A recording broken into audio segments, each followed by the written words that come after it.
live preschool time where I'm going to teach some of the Montessori activities and I'm going to read some books with you.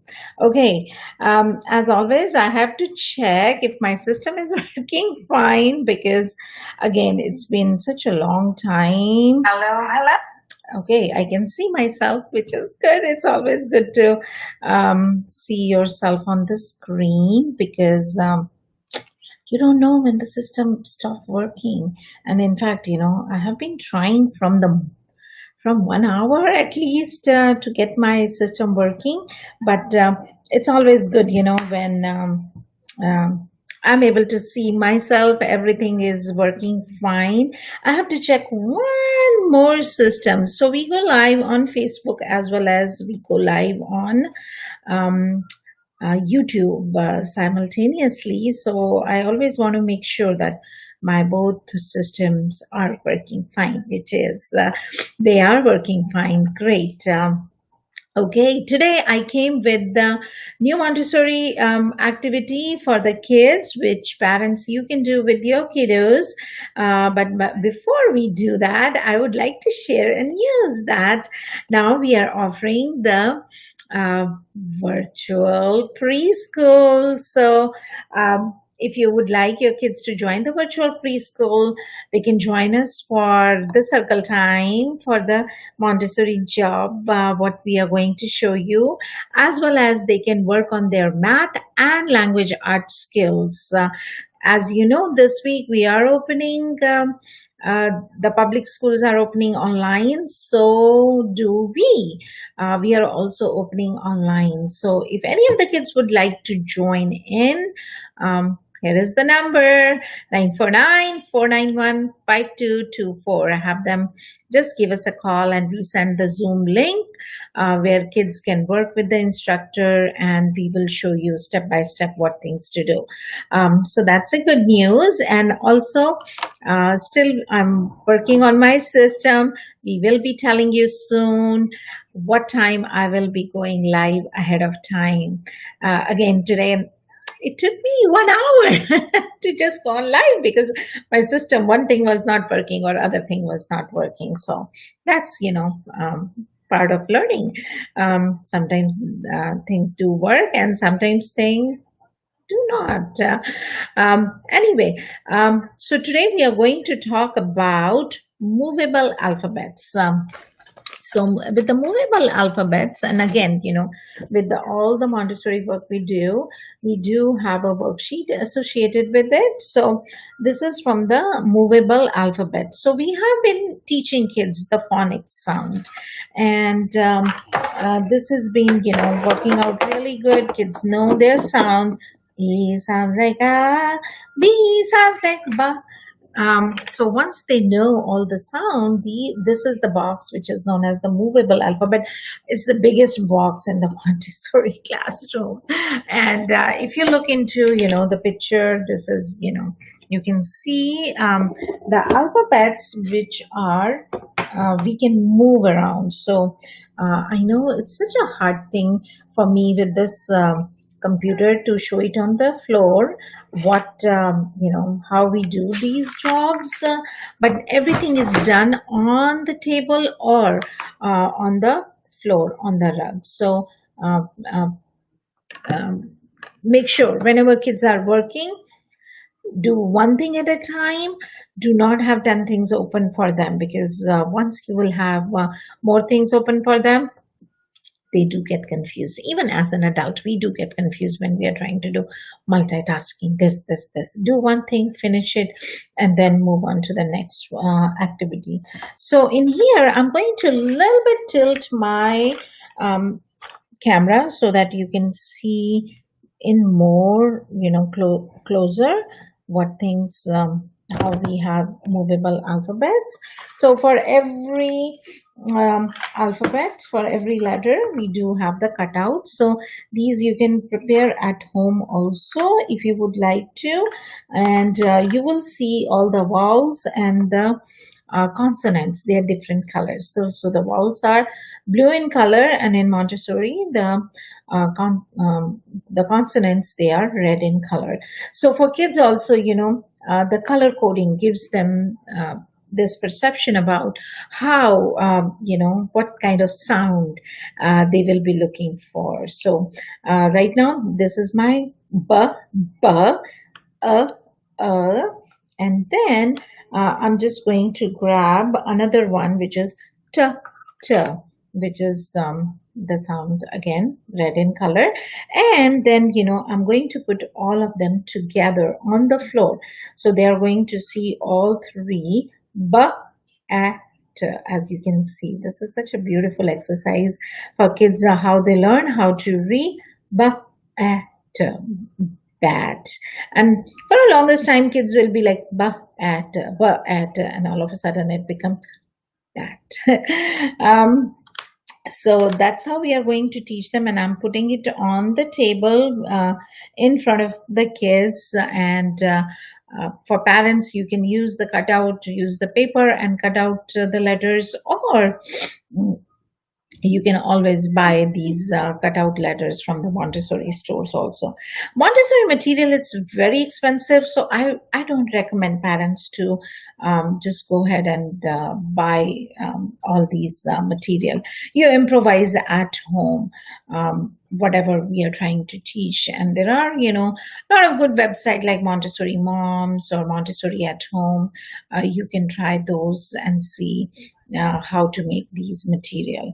Okay, so that's for that. And if you look into our worksheet, so in this, the kids will be doing ka, at, so they will be, picking up ka, ka, and then they will be putting and then t, t. So if you look in here, and again, I'm doing it a little bit inverted, but if you look into on the floor or on the table when kids are doing, they can easily make the words with movable alphabets. So this is k, at, cat. And again, they have to learn how to put the sounds together, and then they move on to her, at. So we start with always simple to complex. That's what Montessori is, and that's how it should be in life. We should try to do simple things first, and that's what I have been trying to do, to go live just with simple thing, and then putting more and more element to it.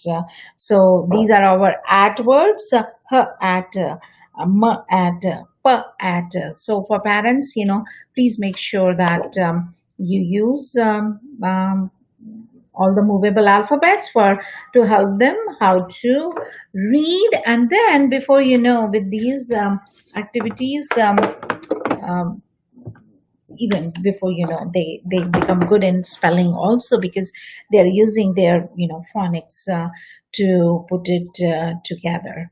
Okay, so this was one of the activities which I like to do with the kids, and especially the beauty of between 3 to 5 age. In 3, usually kids are learning about the sounds, and if the environment is prepared, even I have seen the 2 years old, they have their sounds together, but do not rush the process. If your child is not ready, do not put too much pressure on him or her.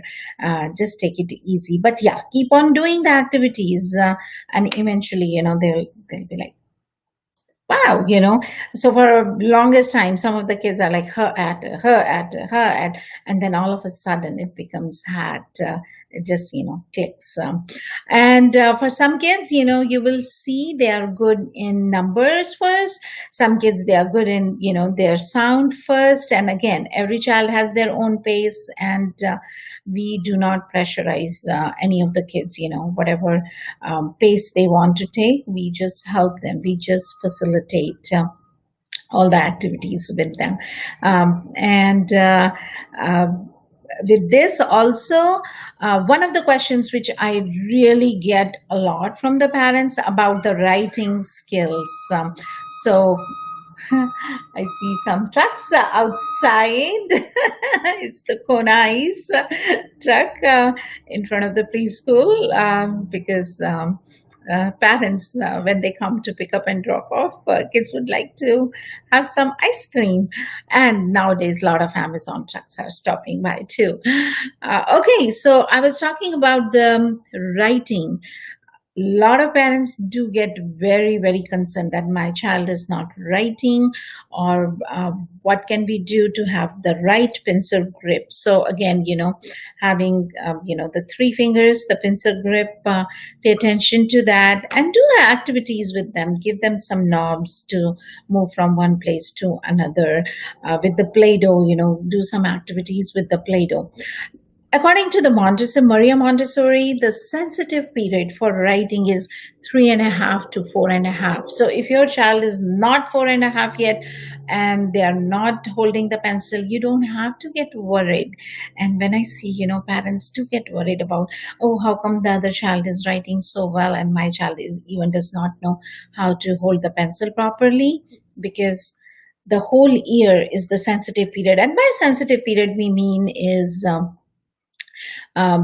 that's where when this particular skill will open up, or I would say, will enhance, and you will see the kids will be doing that skill during that time frame. So let's say if after even 4.5 years they don't have the enough strength, the pencil grip, then you start looking into why they are not doing it. But before that, to keep on doing activities, give them play-doh, a lot of play-doh. If you have the flour you make tortillas with, give them that, let them roll it, let them play with it, and even with the sand they want to put it together. So again, working with this our the fine motor skills. So that was our Montessori job. And whenever I go live, I always give tips for parents. And again, most of the parents, first time parents, same for me also. I was first time parent, and I learned with time what things to do, what not to do. But the most important thing is to listen to the teacher. If you're not listening to the teacher or the director or what they have, the input for your child, there is something not right. Even like my kids, they are in high school now, and I still listen to their teacher. I'm in touch with their teachers. So be in touch with the teacher and know at what age what kids should be doing. On that note, I would like to show you, this is our assessment for kids, which we do for every age. So even if you have like we do from 2 to 5 years old. So if you have any kids between 2 to 6 years old, we'll be happy to send you these assessment in terms of behavior, what things should be able to do, and in terms of how you can help with the development. So this one I'm sharing with you. This one is the behavior based on age. So this is from 2 to 3 years. And if you look into it, I just move my fingers. These are, the camera works always the opposite way. I move it this way and the screen moves the other way. What you can do to help the development of the child. So this one we have for all age groups, from 3 to 4, from 4 to 5, and then 5 to 6. So make sure that you know what to expect and what age, and again talk to your friends, talk to the experts. If you have your what to do, how to know, they help you. But again, do not compare any of the kids. If you're talking to your friends, just get the information, and then every child is on their own pace. But make sure as a parent you are informed what to expect at what age, because not sometimes, many times we see kids are in denial mode when we tell them, your child need help in, let's say, speech, and they just say, oh no, I can hear them, I understand them properly. And when we tell them, not other kids are not able to understand them properly, or we are not able to understand, if your child is saying something and we have to repeat what, or can you slow down, those are some of the signs. And it's okay, to take help. And one thing I would really like to emphasize, first 5 years, very, very, very important. If you can get the intervention during that time, the rest of the life is easier, because first 5 years their brain cells are connected, they are developing. And if they can get a little bit help, it will be, help them a long, long way. And I have, many students, they go to speech therapist, and sometimes, it's a medical issue like a cut in the tongue. So sometimes it's a very, very small thing. So as a parent, I would, definitely recommend you to know what to expect. And if you feel anything, talk to the pediatrician, talk to the teachers, talk to the experts. And one thing, always remember, you are the best advocate for your child. Always, always. Okay. So that was about, a little bit, I always give some tips for parents. I love that, because anything, which I know, I would like to share with others. Okay, so with this, we will be moving on to our next topic, and that is, and again, I'm going to share my screen. In fact, today with sharing the screen, that's where, it took me so long. Okay, so today we are going to talk about washing hands. And I know, especially with the COVID going on, washing hands is such a big thing. Even before COVID-19, washing hands were always the top priority. But now we are washing hands many more times, and we are doing it properly. In fact, sometimes I see adults and they do not know how to wash their hands. It's really like, surprising, and it's not good. So please, please, please make sure, especially nowadays, whenever you walk inside, whenever you get a chance to wash your hands, please make sure to wash your hands. And this book I'm going to read. In fact, it's a PowerPoint presentation. So in case if you need that PowerPoint presentation, you want to show it to your kids, just email or text me 949-491-5224. I'll be happy to share this. Okay, so if you look into washing our hands, and let me see, it's been, the only thing, I don't understand sometimes is, for how long I have gone live, because I cannot see time sometime on my screen. But let's go ahead with washing hands. Okay, washing hands. Why we need to wash hands? Because there are germs. And what are the germs? Washing your hands help to remove germs. Germs are very, very, very, very tiny. They are so small we cannot see them. And then, kids, they talk about, whenever we are reading books like that to them, they're like, so tiny? How tiny? Like an ant, or like a pick of a paper. So again, teaching them that you cannot see them with your eye, but you can see them with the microscope. And we do bring microscope in the preschool classroom to show kids, how they can see big, small things into big things. So germs are very, very, very, very tiny. Okay, and some germs, they can make you sick. And washing our hands stop the germs from spreading or getting inside our bodies and making us sick, because being sick is no fun. So we want to make sure we are not sick. That's why we are going to wash our hands.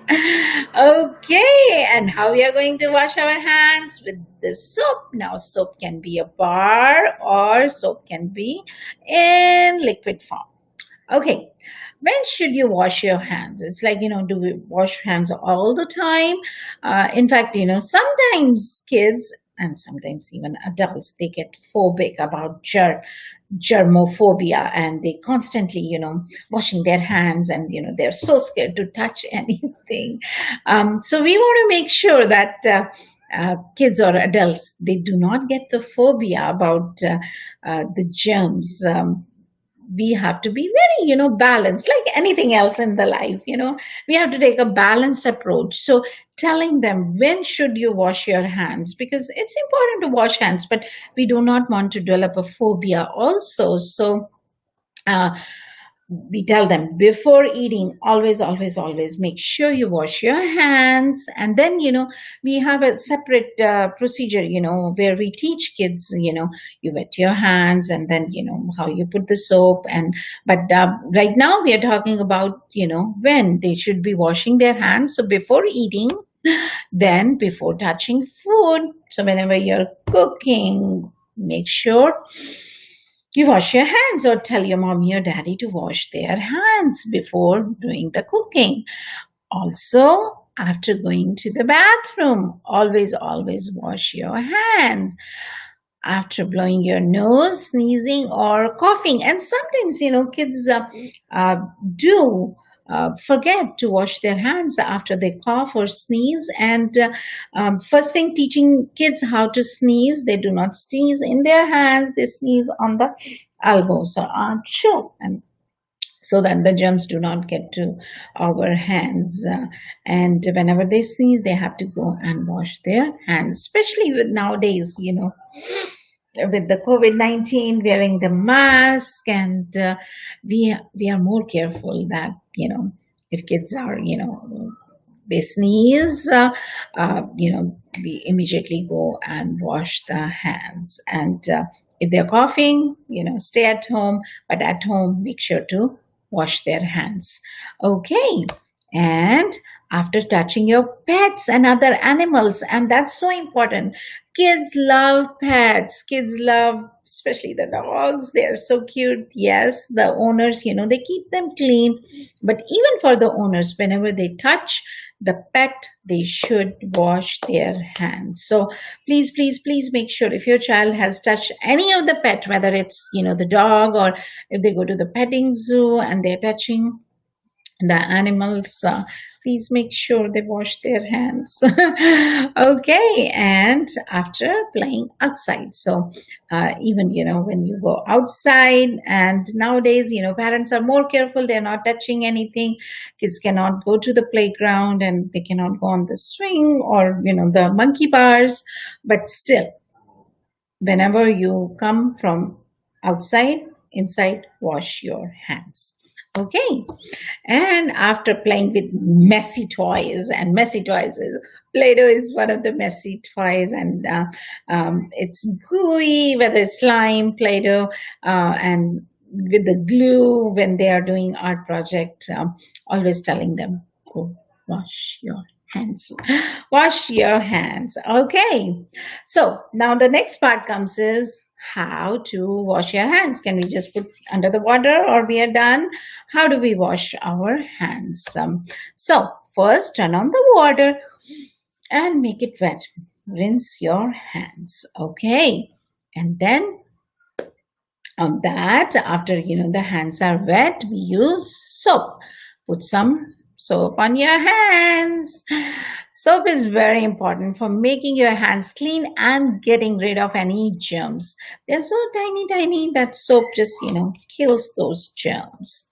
And sometimes you might use soap that comes out of a bottle, or sometimes you might use a bar soap. So for kids, to know, two different kind of soap, even though, nowadays most of us are using the liquid soap that comes in a bottle, and now we are moving to the touchless, dispenser, so that you don't have to, and kids don't have to touch the bottle.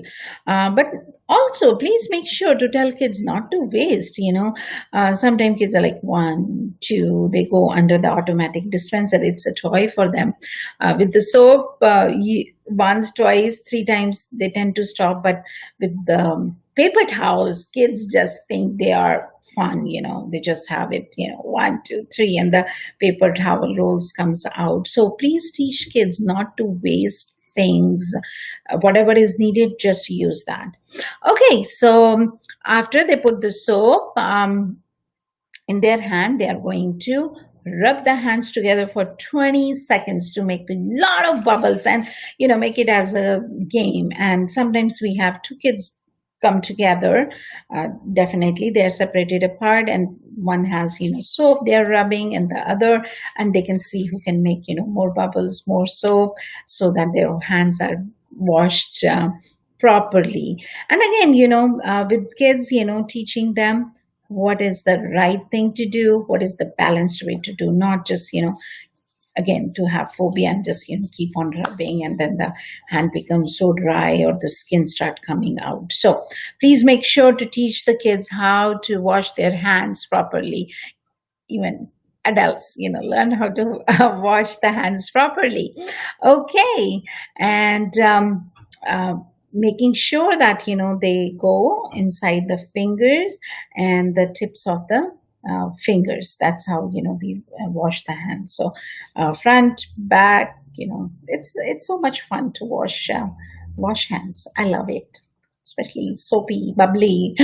Okay, and then next is rinse your hands, and then the water again, and make sure to wash away all the bubbles so that it's not soapy anymore. And the last thing we do is to dry the hands.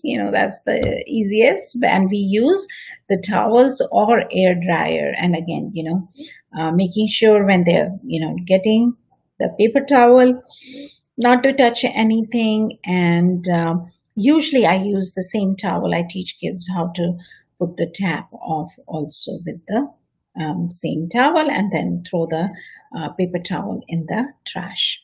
Okay, if you use a paper towel, make sure to put it in the trash when you are finished. Okay, and tell a friend how to wash the hands. And that's the beauty about kids, especially the preschool kids. They love to share what they have learned at home or at school or through online. And that's what we want to make sure that talking to your child what they have learned. And always talk about what did you learn today, what book did you read today, who did you play with, what did you play, and how if the chance is given, what would you do different tomorrow. So again, talking to your kids, having some pointers. And that's why, when we give up, I know you cannot, I don't know if you can see me or not with the screen. It seems like you cannot see my screen. Okay, anyway, so tell a friend, how to wash your hands, talking to your friend, and always telling them, can you remember when to wash your hands? And asking them again, repeating the same thing. I don't know why I am not able to see my screen on the live, but again, okay, I'll check on that. What do you need to do to make sure your hands are clean? And tell a friend all you have learned about washing your hands. The end. And I'll stop sharing from here, but it seemed like my screen never got shared with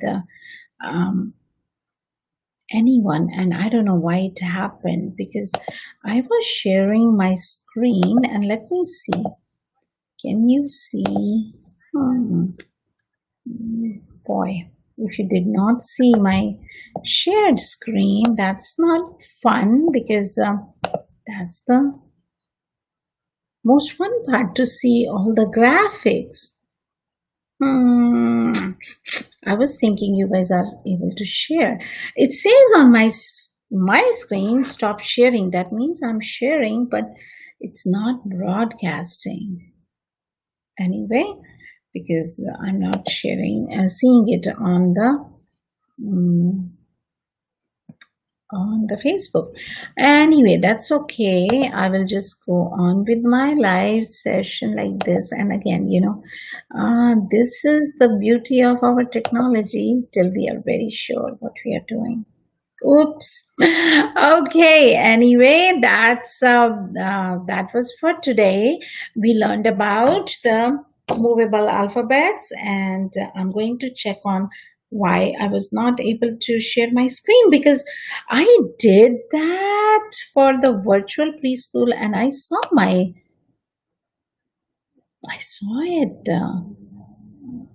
I saw the screen. Let's see if I can share this one with you guys. Sharing a window, and I'm reading if we can see the whole PDF, because I was looking into one of other books which is about friends. And let me check if you can see my friend's book. There's a lag between when I broadcast and it goes on Facebook or on YouTube. And usually I'm able to see it, but it seems like I'm not able to see the book. So, why is that? No. Okay. So it seems like my sharing did not work today. I know, Vishali, I saw your message. You do not see the slides. You know what? I'm going to put the slides. Wow. This is no fun. Because last time when I did, I was able to share my screen. And this time I'm not. Something went wrong. Oopsie. I don't know why.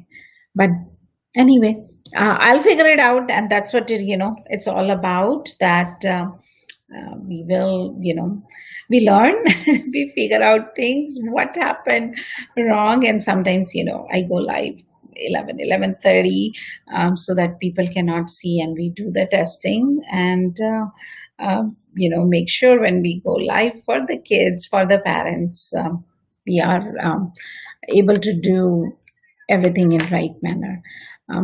Okay, so that was the lesson for today. We learned about washing hands. We learned about movable alphabets. We learned about some of the parents' tips for how to be involved with our own kiddos and how to teach them. Okay, if you have any other questions, I know, Vishali, I can see. Absolutely. Thanks for doing these sessions. Thank you very much. Thank you for joining.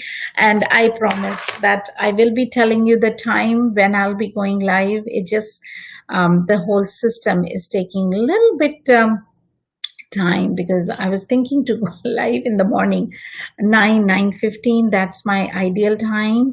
But then, putting things together, and then, the technology, it just, stretched. But yeah, I will be doing, definitely, I'll let you know the time once my whole system is right. Okay, so thank you very much for joining. I will see you tomorrow.